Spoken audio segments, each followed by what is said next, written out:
Sorry sir. నువ్వు sorry చెప్పడం ఎందుకులే, ఇందులో నీ తప్పేముంది గనక. ఇవాళ నాకు మొత్తం రోజే బాగలేదు. ఇంతకీ పనేంటో చెప్పు. సార్ నేను ఈ కేస్ ఫైల్ ఇవ్వడానికి వచ్చాను. వెళ్దాను, అక్కడ పెట్టే ప్లీజ్, వెళ్ళు.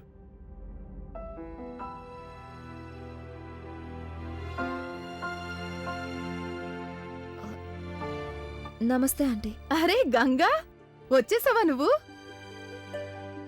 ఏం లేదా ఆంటీ, నేను ఈ ఫైల్ ఇవ్వడానికి వచ్చాను, సార్కి ఇచ్చేయండి. అంతేగా, అక్కడ పెట్టేదాన్ని. ఇదిగో మాట. చెప్పండి. ఇవాళ మా ఇంట్లో వ్రతం ఉంది, వస్తున్నావు కదూ? అది లేదా ఆంటీ. అదేం లేదు, నువ్వు నాకేం సాకులు చెప్పకు. వచ్చి తీరాలి నువ్వు, తెలిసిందా? నేనేమైనా హెల్ప్ చేయనా మీకు? అదేం వద్దులే తల్లి, అయినా అంత ఎక్కువ పనేం లేదు, నేను చేయగలను. అన్నట్టు కలకత్తాలో అయితే రోజు ఇలాంటి వ్రతం ఏదో ఒకటి చేస్తూనే ఉంటాం, అలవాటైపోయింది. అయినా ఇది గనక రమేష్కి తెలిసిందనుకో, మళ్ళీ నాకు లెక్చర్ ఇస్తాడు. అమ్మా గంగ నాకు అసిస్టెంట్ కదా, నువ్వు తన చేత ఇంటి పని చేస్తున్నావేంటి అంటాడు. అలా కూర్చో. సరే.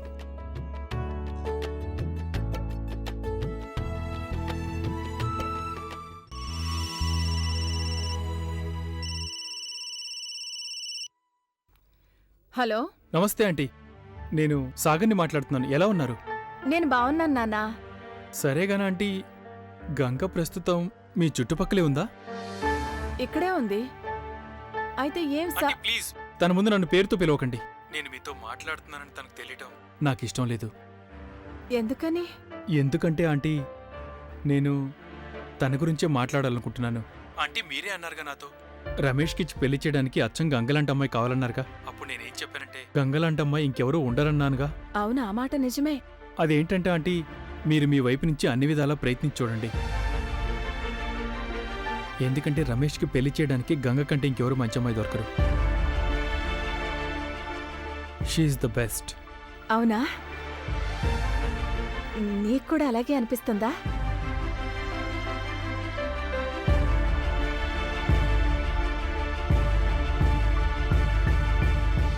అందుకేగా చెప్తున్నానంటీ. అయితే మరి వీళ్ళిద్దరి మనసుల్లో అసలు ఏముందో ఎలా తెలుసుకోవడం? ఏంటంటే మా అబ్బాయి మనసులో మాటైతే తెలుసుకోవచ్చు, తనకి రమేష్ నచ్చాడో లేదో అది నేనెలా తెలుసుకోగలను? ఆంటీ, నేను ప్రస్తుతం మీతో ఇంతవరకే చెప్పగలను. గంగది స్వచ్ఛమైన మనసు, చాలా ప్యూర్, మేలిమి బంగారంలాగా. ఆంటీ, అయిన వాళ్ల ప్రేమ కోసం ఎప్పుడూ ఆరాటపడుతూ ఉంటుంది గంగ.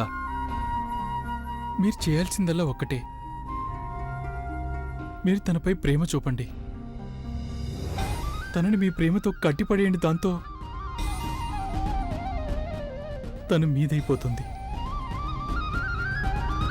ఆంటీ, అసలు ఏంటంటే గంగకేమో పేరెంట్స్ కూడా లేరు.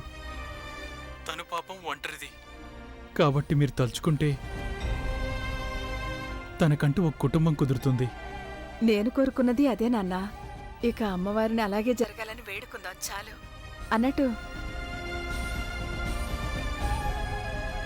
Thank you. Bye aunty. తను బాలవేదంతో అన్న సంగతి నీకు తెలుసా? మరి నాతో ఎందుకు చెప్పలేదు? ఎందుకంటే ఆ విషయం చెప్పడం అంత ముఖ్యం అనుకోలేదు.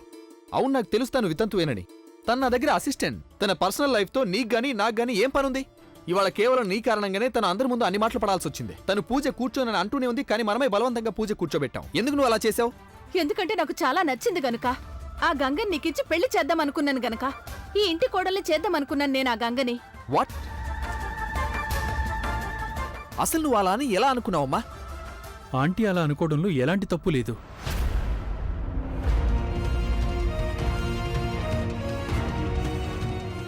సాగర్, అసలు ఇదంతా ఏంటమ్మా?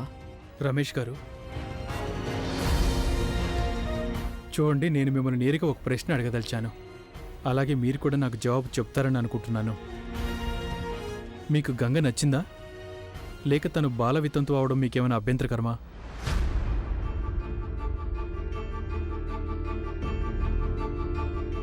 నేను మిమ్మల్ని అడుగుతున్నాను రమేష్ గారు, మీ గంగ అంటే ఇష్టమేనా?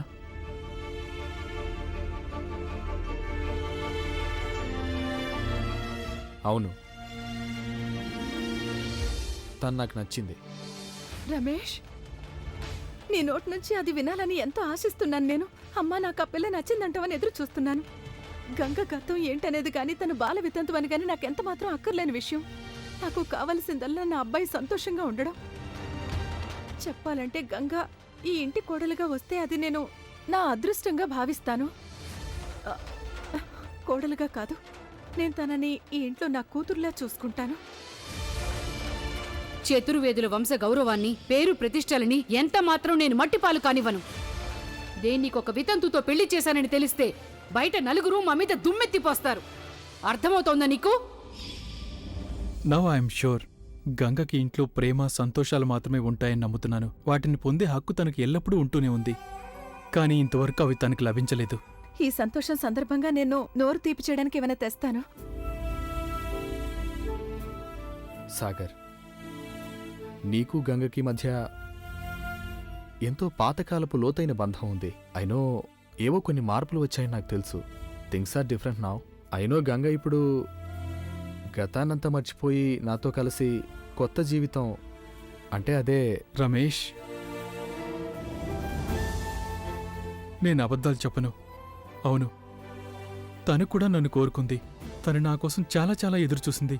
ఎన్నో ఏళ్ళు నేను లేకుండానే జీవితం గడిపేస్తూ వచ్చింది. తను కేవలం నన్నొక్కడినే కోరుకుంది, నన్నే కోరుకుంది. నన్ను మర్చిపోవడం అంటే తనకి చాలా కష్టమే. మరి నువ్వు కూడా గంగని అంతగానే కోరుకుంటున్నావు కదూ? బహుశా ఇంకా కోరుకుంటున్నావేమో. ఎస్. అలాంటప్పుడు మరేదంతా దేనికి? కానీ రమేష్ గారు నిజాన్ని ఒప్పుకోకుండా ఉండలేంగా మనం. అందుకే Ganga needs to move on. తను ఒకవేళ వేరే విధంగా అనుకున్నా సరే వాస్తవాన్ని మనం మార్చలేం కదా. ఇక వాస్తవం ఏంటంటే ఐఎమ్ మ్యారీడ్. నా పెళ్ళైపోయిందనేది వాస్తవం. జాహ్నవి, తను నాకు భార్య అవుతుంది.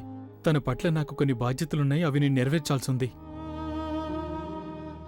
అలాగే గంగకు కూడా ఒక తోడనేది అవసరం. అలాంటి లైఫ్ పార్ట్నర్, అలాంటి తోడు, ఒక పర్ఫెక్ట్ పార్ట్నర్ నాకు మీలోనే కనిపిస్తున్నాడు. రమేష్ గారు, ఐ అండర్స్టాండ్ ఎవ్రీథింగ్. మీరు గంగకు కొంత వ్యవధి ఇవ్వాల్సి ఉంటుంది. తనకు అవసరమైన ఆప్యాయత అనేది కేవలం మీరు మాత్రమే తనకివ్వగలరు. రమేష్ గారు, మీరు గంగకి ఒక కొత్త జీవితం ఇస్తారు కదూ? Yes, of course. నేను సాయశక్తిలో ప్రయత్నిస్తాను. Don't worry. కానీ నేనొక మాట స్పష్టంగా చెప్పదలిచాను. మీరు గనక గంగని ఎప్పుడైనా ఇసువంతైనా కష్టపెట్టినా, తనని బాధ పెట్టినా, రమేష్ గారు, నేను మిమ్మల్ని ప్రాణాలతో విడిచిపెట్టను. Yes, of course. నేను ఈ మాటను గుర్తుంచుకుంటాను. మీకు మీ జీవితంలోని ఇంతటి అందమైన భాగాన్ని వేరొకరికి అప్పగించడం అంటే కష్టంగానే ఉండుంటుంది. చాలా కష్టంగా ఉంది. కానీ నేను ఇంకేం చేయగలను రమేష్ గారు? సూర్యకిరణాలని తమ గుప్పెట్లో బంధించి ఎవరు ఉంచుకోగలరు? సాగర్, ఇదిగో మీ ఇద్దరి కోసం నేను మిఠాయి తీసుకొచ్చాను.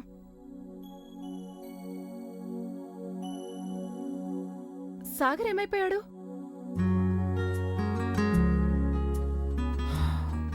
అరే, నువ్వు తిను.